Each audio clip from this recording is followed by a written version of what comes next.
খুলনায় টাইফয়েডের টিকাদান কর্মসূচির খবর জানাতে যুক্ত হচ্ছেন সহকর্মী আমিরুল ইসলাম। সরাসরি চলে যাচ্ছি তার কাছে।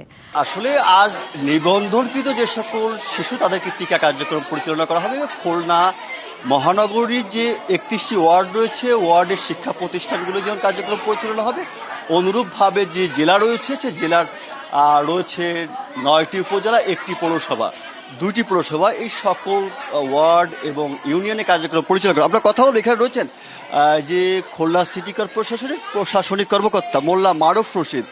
আপনাকে জানতে চাই আসলে যে টিকা কার্যক্রম কিভাবে আপনার পরিচালনা করে, বিশেষ করে সিটি কর্পোরেশন এলাকায়। ধন্যবাদ।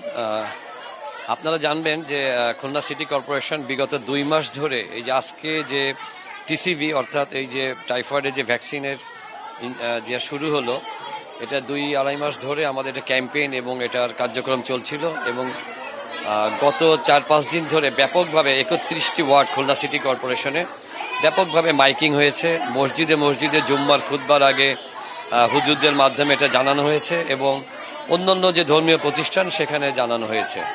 আমাদের মোট 565টি হচ্ছে শিক্ষা প্রতিষ্ঠান এবং মাদ্রাসা এবং অন্যান্য প্রতিষ্ঠান হচ্ছে 319টি, মোট 884টির মতন প্রতিষ্ঠানে এই কার্যক্রম এই নভেম্বরের যে তারিখ পর্যন্ত রয়েছে এই কার্যক্রম চলবে। এবং আমরা আশা করি যে আমাদের প্রায় 100% কাছাকাছি আমরা এই কার্যক্রম ইনশাল্লাহ সফলতা আমরা পাবো।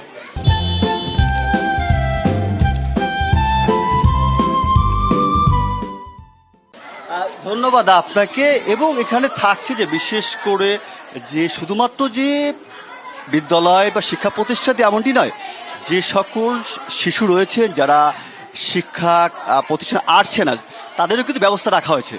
বিশেষ করে যারা ঝরে পড়া শিশু, পিছিয়ে পড়া শিশু, তাদেরও এই টিকার আওতায় আনা হবে এবং এর জন্য যে ব্যবস্থা রাখা হয়েছে, যারা নিবন্ধন করতে পারবেন তাদের জন্য ব্যবস্থা রয়েছেন। অনুরূপভাবে যারা নিবন্ধন করতে পারছেন তারা নিবন্ধন করিয়ে এই টিকার আওতায় আনা হবে। এবং স্বাস্থ্য অধিদপ্তর হিসাব বলছে যে 2021 সালে দেশের সমস্ত এলাকায় বলা যায় যে 4,78,000 এই টাইফয়েডে আক্রান্ত হয়েছিলেন এবং এর মধ্য থেকে 8,000 মানুষের মৃত্যু হয়েছে, যার অধিকাংশ ছিলেন শিশু। যার কারণে যে শিশুদের এর আওতায় এনে এবং এই টাইফয়েডের যে ব্যবস্থা রয়েছে, বিশেষ করে যে সকল শিশুর তাপমাত্রা বেশি থাকবে, জ্বর থাকবে, সেই সকল শিশুকে টিকা যেমন দেওয়া হবে না, অনুরূপভাবে যে সকল শিশুর আওতায় আনা হচ্ছে, অনুরূপভাবে খুলনার যে জেলায় রয়েছে 9টি উপজেলা, এখানে 4,21,000 শিশুকে এর লক্ষ্যমাত্রা নির্ধারণ, অনুরূপভাবে খুলনা মহানগরীতে লক্ষ্যমাত্রা নির্ধারণ করে 1,72,000। সব মিলিয়ে বলা যায় উৎসবমুখর পরিবেশে টিকাদান কর্মসূচি ক্যাম্পের উদ্বোধন হয়েছে। এটাই ছিল সর্বশেষ অবস্থা। আমিরুল, ধন্যবাদ আপনাকে।